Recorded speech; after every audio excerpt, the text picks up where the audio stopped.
Welcome to a new episode of Erasing Shame. My name is DJ Chuang, and on this new series, I'll be joined with Dr. Jessica Cho, and we will be exploring a wide variety of topics as she has spent a number of years as a therapist and has studied psychology in a number of very meaningful topics to us as Asian Americans.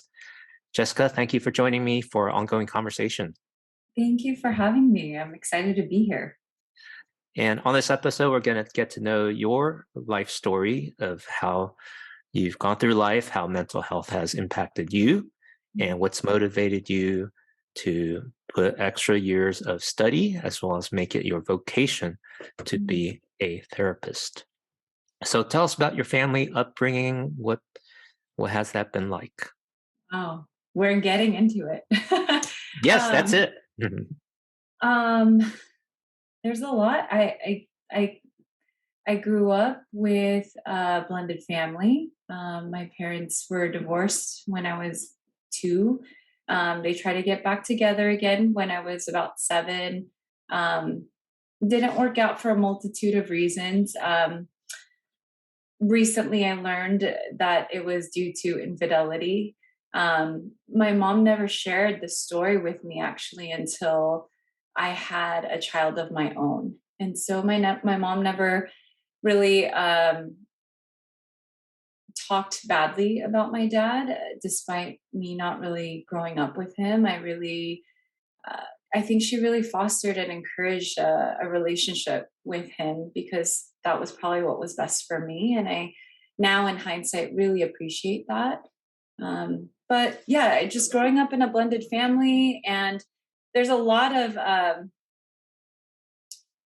stories to share from childhood, but I think the most meaningful and more pertinent ones to our episode today is really learning about the need for mental health and how that even came up into my life. But I always thought that I was going to be working in marketing and ad sales. I had an internship at MTV when I was a senior in high school, and it was my dream job. I thought, like, God, if I get this, I'll know it's you. I was one of 3 recipients to get that internship out of like thousands of applicants, and it was really cool because our senior class project for one of our projects was to interview HR in the top 3 companies that we wanted to work for and interview them. And at the end of the interview, we would slip them our resume. And so I think that's how I got that job. And I just realized that working in a corporate setting, it's not that it was bad, but I felt a lack of purpose and reward when I was working there, even as a senior. And I had made this commitment. I had gone to missions my first year of college. The missionary was like, you've seen how dire the need is. And so he really pressed upon all the college students to commit at least 1 year after college to coming back on the mission field. And I made that promise, but in all honesty, I didn't think that I would really do it. It was my freshman year of college. I was like, yeah, I'll make this promise now, but we'll see what happens. And my senior year, my supervisor at MTV, she had told me that she was going to be leaving and that she really wanted to groom me for a position on one of the teams at MTV. Wow. And she had a long talk with me about like whether I wanted to be here. And I think the blessing in disguise was that she too was Asian American, and she knew that I was a believer. And I had just shared with her a little bit of my struggles of like, I don't sense the reward of just making more money for already like, a corporate entity. And I just was not having the oomph that I thought I would have. And she just encouraged me and said, sometimes when it's not right, it's not right. And she encouraged me to explore. And so I did go on missions a year after I graduated. I got that internship at MTV, and I was like, God, if I get this, I'll know that there'll be something waiting for me when I come back. Mm. So I decided not to, pursue that route. I went to the mission field, and there I learned really what um, the churches were doing to engage their community with mental health. And I went to this conference where they were teaching. I went to Japan for a little over a year, and I went to this conference where they were trying to use the church as a way to build the bridge with the community, because churches are much older. It's a much older Okay. population. Very, very few young people in the church. It's all primarily, grandmas and grandpas. So the generation is dying, and they were trying to figure out, how do we make the church relevant? And so they were trying to teach lay leaders and elders and pastors about mental health, about being a resource in their community. And through that, they were showing these videos of how pastors and lay leaders were starting to essentially do talk therapy with people coming into the church who were going through depression, or mothers that were having postpartum. And so just a Mm. lot of things. And it opened up my eyes to how the church can be relevant. And so um, when I came back to the States, I didn't go immediately into marketing again. I went I went into this job with group home youth. So basically, it's foster children that have aged out of the system. They're not necessarily quote unquote Mhm. adoptable. People don't want older kids, so they are essentially in a group home, which is where the government runs these group homes with older kids, 12 to 16, 17, and just it was a very low paying job after college. A lot Mm. of the people there were not college educated or were still in school. But I remember after my first month there, I really felt like I could do this.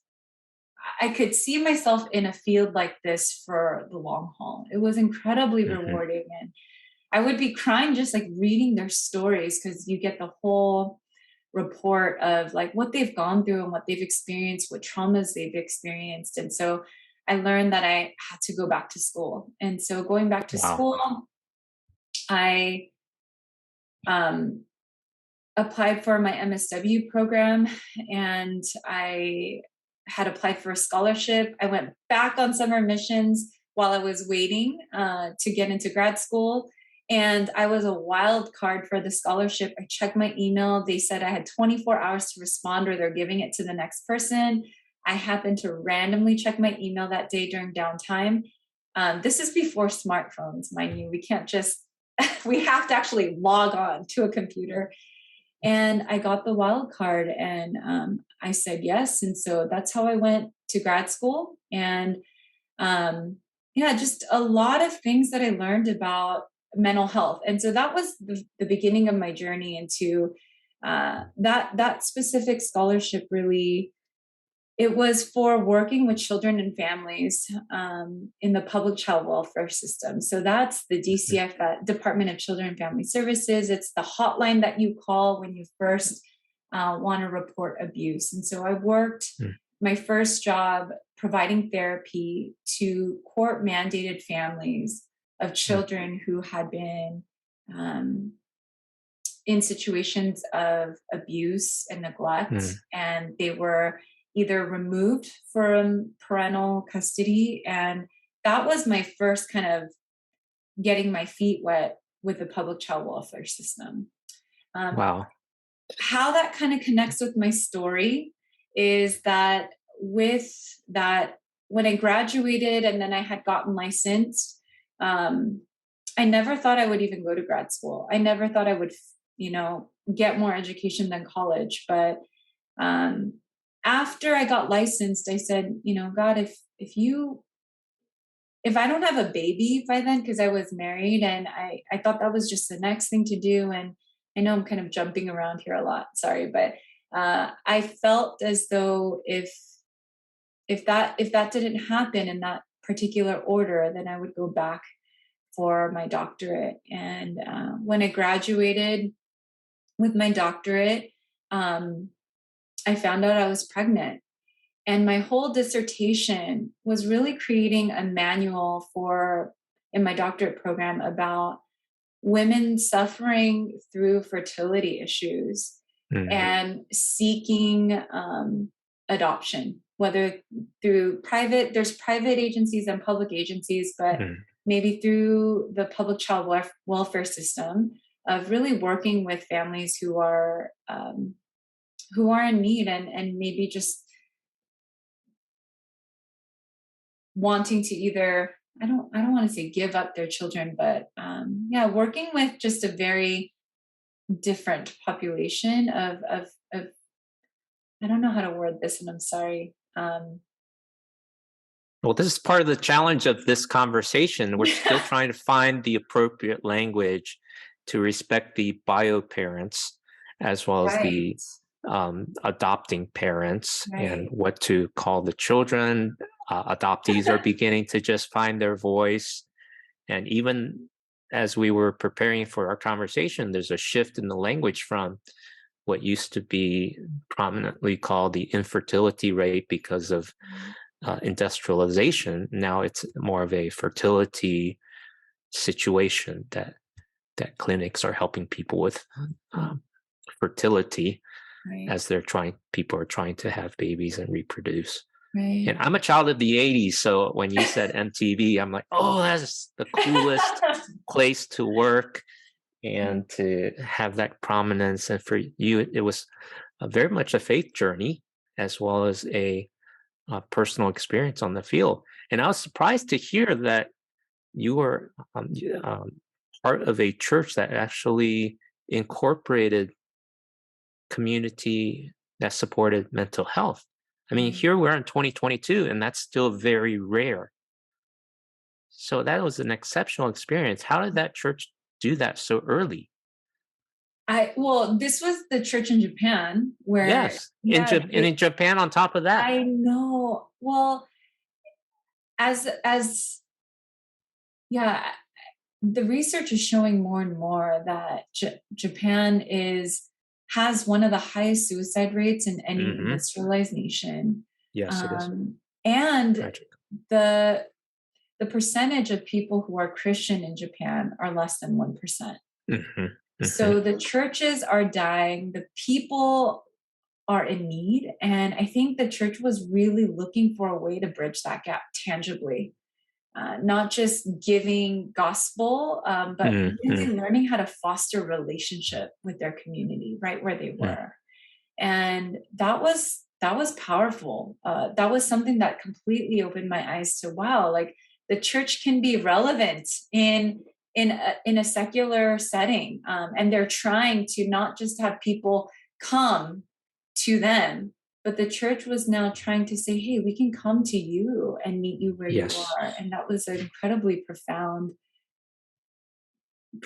thing that really caught me off and really spurred my journey. That was the first thing that got me excited about the church of mental health. Well, thank you. That's what's stirring my heart too, as we launch Christian Asian Mental Health, that we want to make Asian American churches, both the English-speaking and Asian language ones here in America, to be a place like that, because the mental health crisis is certainly increasing and desperate, and even some would say crisis. And the suicide rate here in America is too high. The suicide rate in Korea is too high. Many Asian countries don't know how to deal with it, though it's a known public health issue. And I think the church really has a prominent role to play that can save lives. So you also mentioned another acronym, MSW. What is that, and how did that fit into your education?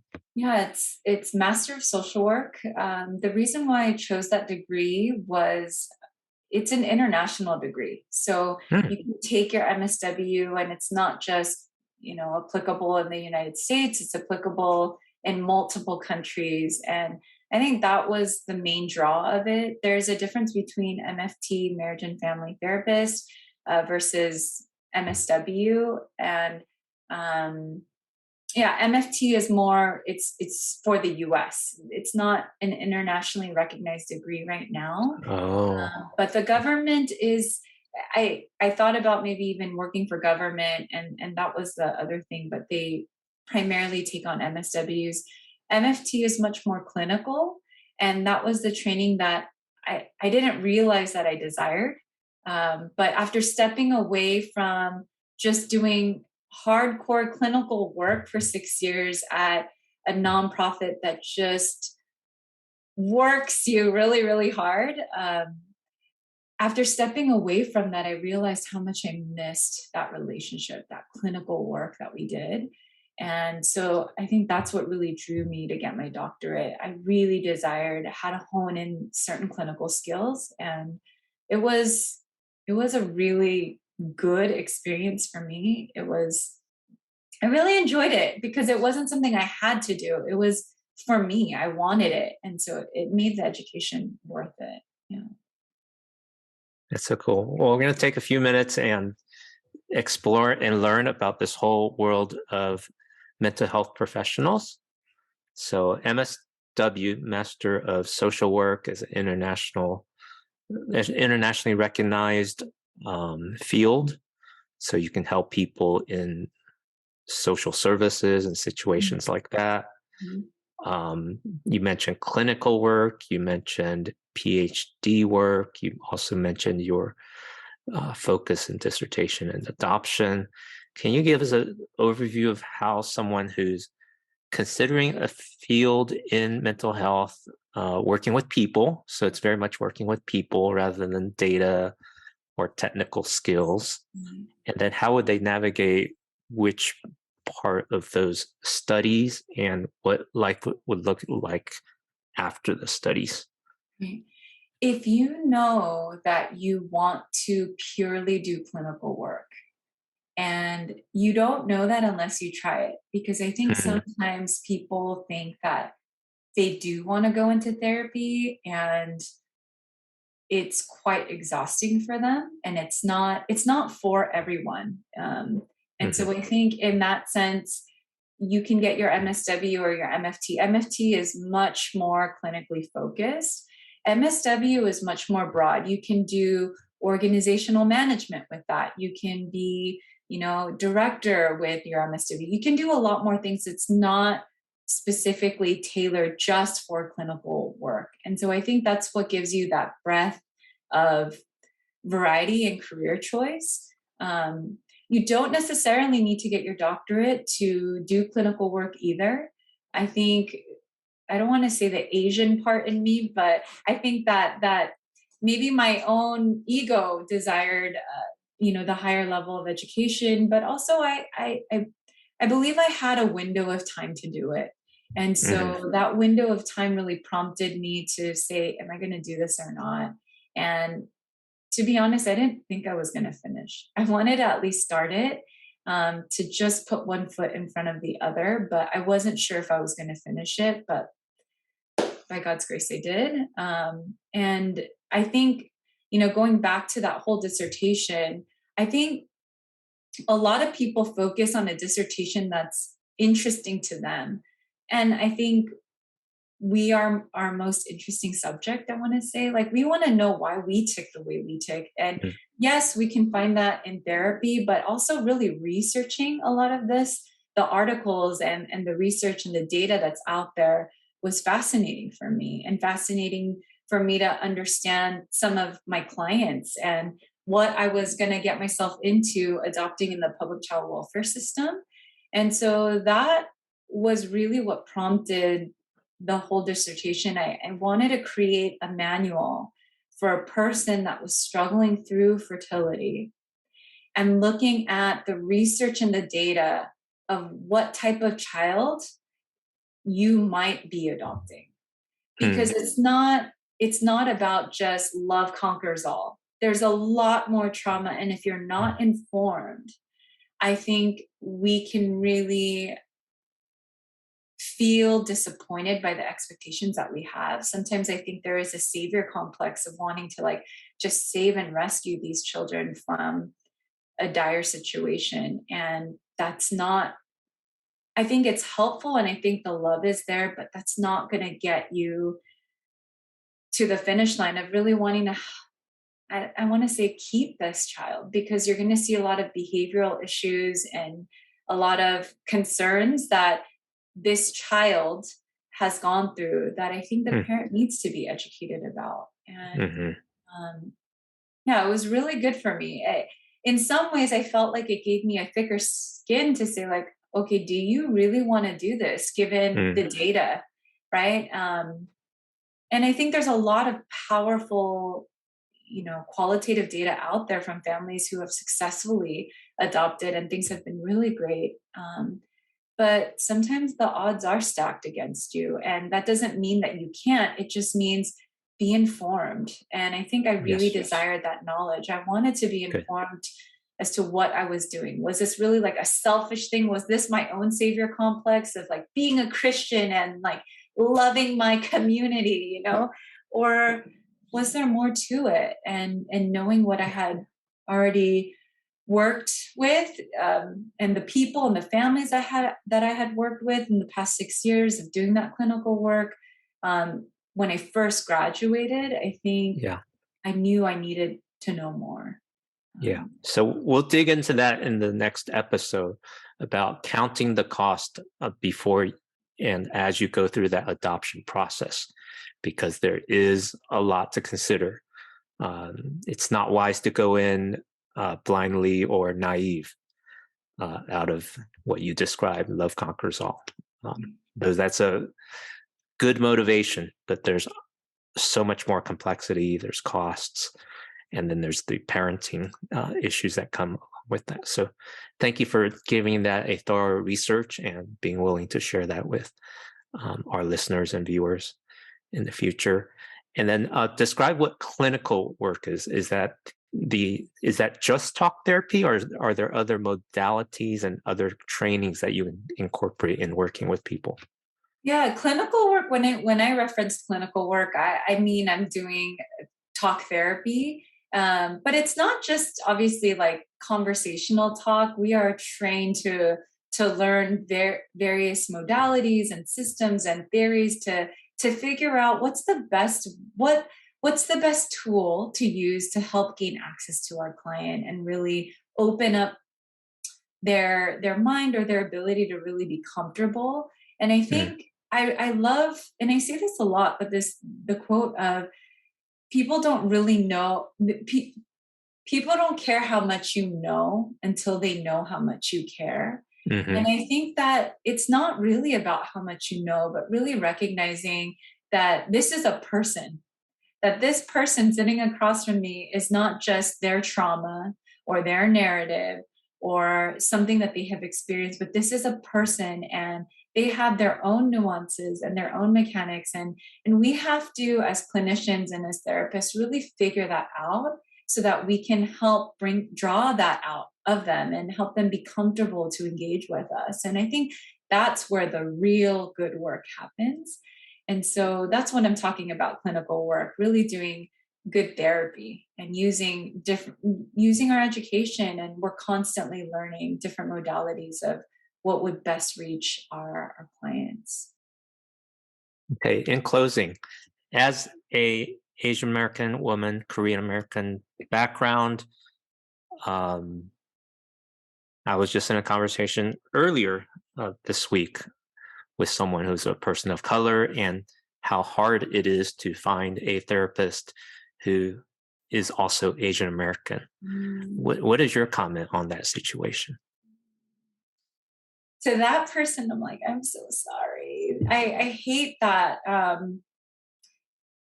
I can only speak from my own experience. I will speak as the clinician, so I will speak as the therapist.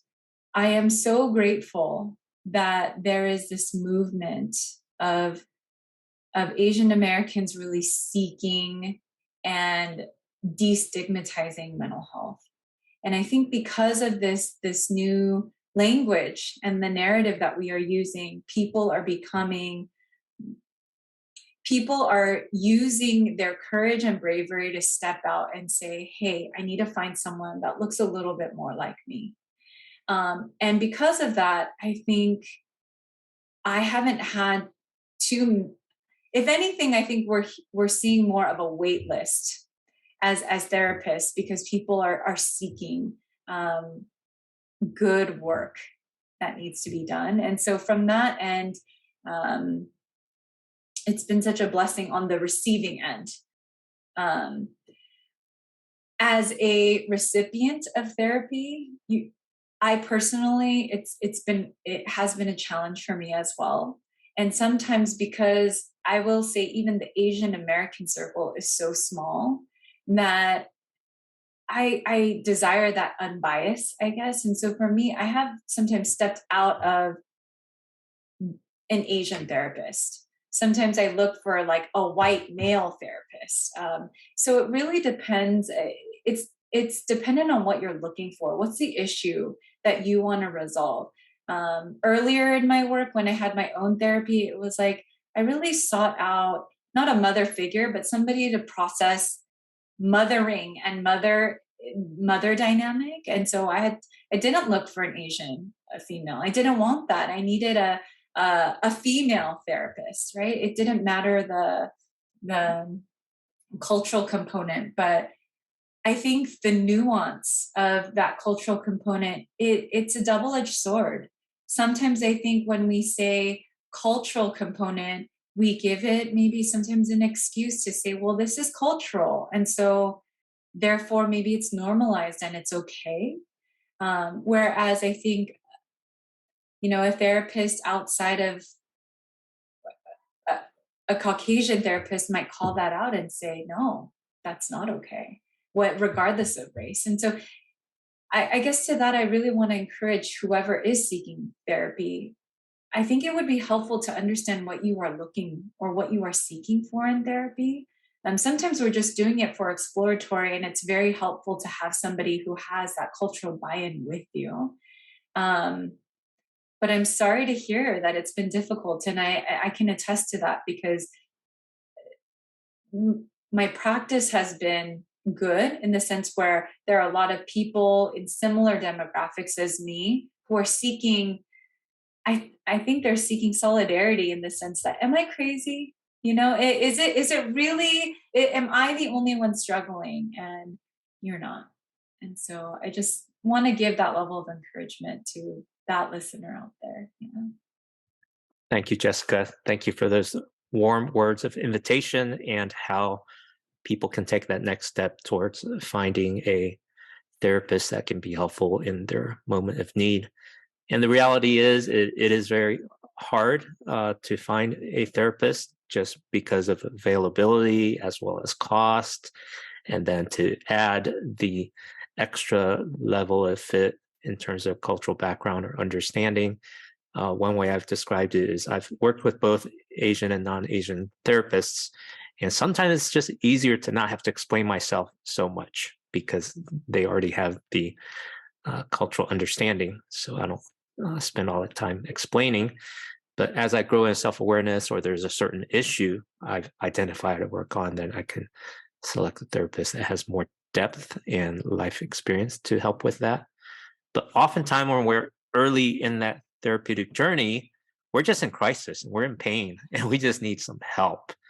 And trying to find one that's easy to talk to, so it's not more work than it needs to be, is a very good first step. Yes. And as you get your grounding and your feet going, then you can work on more sensitive issues in more focused manners. So. Right. Yeah. I think also just one more thing about the cultural component. Mm-hmm. I think language, again, just as we're talking about language in English, I think there's certain idioms or phrases that might not translate the same in English. So sometimes when I have Korean patients or clients, I'm like, I can almost hear your mother talking right now, or I can, there is that absolute, the language of being able to speak Konglish during therapy. And I think that's very not only affirming, but it feels very connecting. And so if that's the space that you need, take it, find it, seek it, do what you have to do to be persistent in that. And I'm certain something will come up for you. Yeah. Well, thank you. Thank you so much, Jessica. It's a joy talking with you and to have ongoing conversation with you in the weeks ahead here at Erasing Shame. And of course, I'll add a link in the show notes so that people can reach out to you here in the Southern California area. Are you available for teletherapy as well? Yes, right now my practice is primarily telehealth. And so I am seeing some patients in NorCal. So I can see patients all throughout California. So I'm available. Wonderful. Okay, we'll be in touch, and then we'll continue our conversation as we explore the world of mental health and faith. Thank you for listening to this episode of Erasing Shame. Connect with us at erasingshame.com. We'd love to hear from you. Subscribe and add a review and a rating so that others can find us and connect in as well. Until next time, we'll see you online. Bye-bye. Thank you for listening to the Erasing Shame podcast. Check out the show notes at erasingshame.com and subscribe to our email for updates. We would love to hear from you, so please add your comments at our website or on social. Subscribe on Apple Podcasts, Spotify, or any podcast app, and you can also subscribe on YouTube or follow on Facebook. Please add a rating and review so we can reach more people with our message of health, hope, and compassion. This podcast is the digital outreach of Christian Asia Mental Health. Please consider partnering with us by making a tax-deductible donation at erasingshame.com, and together we can resolve the mental health crisis for every person. Thank you.